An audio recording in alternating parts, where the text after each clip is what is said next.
इस्लामी इतिहास एक ऐसी कहानी जिसमें जंग भी है, मोहब्बत भी है, कुर्बानी भी है और ईमान की ताकत भी। आइए चलते हैं उस दौर में। जरा सोचिए, एक विशाल रेगिस्तान, चारों तरफ रेत ही रेत, न ऊंचे पेड़, न हरे भरे बाग, न नहरें, बस तपता सूरज और रेत के तूफान। यही था अरब का इलाका। यहां लोग छोटे छोटे कबीलों में रहते थे। हर कबीला अपने आप को सबसे ताकतवर मानता और दूसरे कबीलों से लड़ाई झगड़ा करता रहता। इस समाज में कानून की कोई किताब नहीं थी, न कोई राजा था, न कोई बड़ा हुक्मरान। हर कबीले का अपना सरदार था जिसकी बात आखिरी मानी जाती। अगर किसी ने कबीले का अपमान किया तो लड़ाई छिड़ जाती। कभी कभी सालों तक खून खराबा चलता। अरब की जिंदगी बहुत सख्त थी। लोग ऊंटों और बकरियों पर गुजारा करते। पानी बहुत कम मिलता। सफर करने वाले कारवां, काफिले ऊंटों पर सामान लादकर रेगिस्तान पार करते और दूर दराज के मुल्कों सीरिया, यमन और हबशा तक जाते। मक्का उस वक्त भी एक बड़ा व्यापारिक और धार्मिक केंद्र था। काबा शरीफ वहां मौजूद था और लोग साल भर दूर दूर से वहां आते।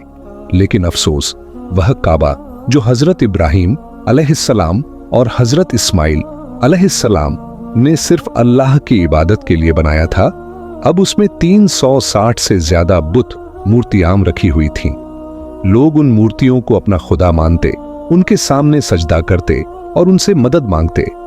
अरब की जमीन पर उस वक्त कई तरह के मजहब मौजूद थे। ज्यादातर लोग मूर्ति पूजक मशरिकीन थे। कुछ यहूदी थे जो खासकर यसरिब, मदीना और खैबर में रहते। कुछ ईसाई भी थे जैसे नजरान और हबशा से जुड़े हुए कबीले। और थोड़े लोग ऐसे भी थे जिन्हें हनीफ कहा जाता।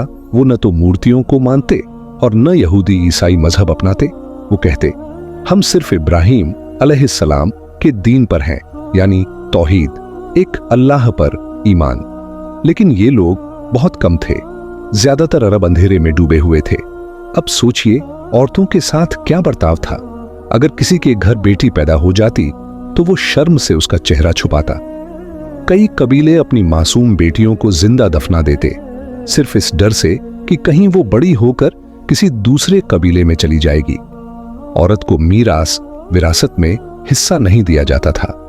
उसे माल की तरह खरीदा बेचा जाता था। आज आप सोचिए, एक मां अपने हाथों अपनी बेटी को जिंदा दफना रही है। कितना दिल दहलाने वाला मंजर होगा। लेकिन उस दौर में ये सब आम था। अरब समाज में शराब पीना, जुआ खेलना, औरतों पर जुल्म करना, कमजोरों को दबाना, गुलामों का शोषण करना, ये सब रोजमर्रा की बातें थीं। अगर किसी कबीले का आदमी दूसरे कबीले के आदमी को मार देता तो बदले की लड़ाई छिड़ जाती। सालों तक खून खराबा चलता। किसी गरीब की कोई सुनवाई नहीं थी। अमीर और ताकतवर लोग ही राज करते। अरबों के पास एक चीज थी जिस पर उन्हें बेहद नाज था। वो थी उनकी जुबान और शायरी। वो लोग बेहतरीन शायर थे। उनकी शायरी में कबीले की शान, जंग के किस्से, इश्क, मोहब्बत और बहादुरी का बयान होता। मक्का में सूखे उकाज नाम का एक मेला लगता था जहां शायर अपने कलाम सुनाते और सबसे अच्छी शायरी को काबा की दीवार पर टांग दिया जाता। लेकिन अफसोस, उनकी शायरी तो बुलंद थी मगर उनके अखलाकों और इंसानियत का स्तर बहुत गिरा हुआ था। अरब में न कोई बादशाह था, न कोई मजबूत हुकूमत। हर कबीला अपनी मर्जी से चलता था। कभी कभी यमन, शाम या हबशा से कोई बाहरी ताकत अरब पर नजर डालती, लेकिन अरब की आजादी और रेगिस्तान की सख्ती उन्हें रोक देती। अब सोचिए, एक तरफ जुल्मत और अंधेरा, दूसरी तरफ लोग एक ऐसी सच्चाई की तलाश में थे जो उन्हें रोशनी दिखाए। कई नेक दिल लोग महसूस करते थे कि ये रास्ता गलत है। वो सोचते, क्या ये मूर्तियां हमें पैदा कर सकती हैं? क्या पत्थर हमारी दुआएं सुनते हैं? क्या यही असल खुदा है? इन्हीं सवालों ने कई लोगों को बेचैन कर रखा था और अल्लाह ने फैसला कर लिया था कि अब इस धरती पर अपनी आखिरी किताब और आखिरी पैगंबर भेजेगा। 570 ईस्वी में जब अरब अपनी सबसे बुरी हालत में था, अल्लाह ने इस धरती पर अपने प्यारे नबी मोहम्मद सल्लल्लाहु अलैहि वसल्लम को भेजा। उनका आगाज एक ऐसी सुबह था जिसने सदियों के अंधेरे को मिटा दिया। वो अंधकार जिसमें औरतें दफन हो रही थीं, वो अंधकार जिसमें लोग पत्थरों को सजदा कर रहे थे, वो अंधकार जिसमें ताकतवर गरीबों को कुचल रहे थे, सब कुछ बदलने वाला था, क्योंकि अब अल्लाह का नूर उतरने वाला था।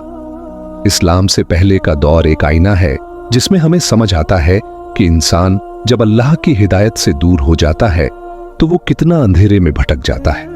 लेकिन यही अंधेरा जरूरी था ताकि जब इस्लाम का नूर फैले तो लोग उसकी कद्र करें और समझें कि कुरान और नबी सल्लल्लाहु अलैहि वसल्लम की रहनुमाई ही असली रोशनी है।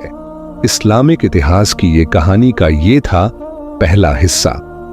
आगे की कड़ियां सबसे पहले देखने के लिए हमारे चैनल को सब्सक्राइब करें और बेल आइकन दबाना न भूलें।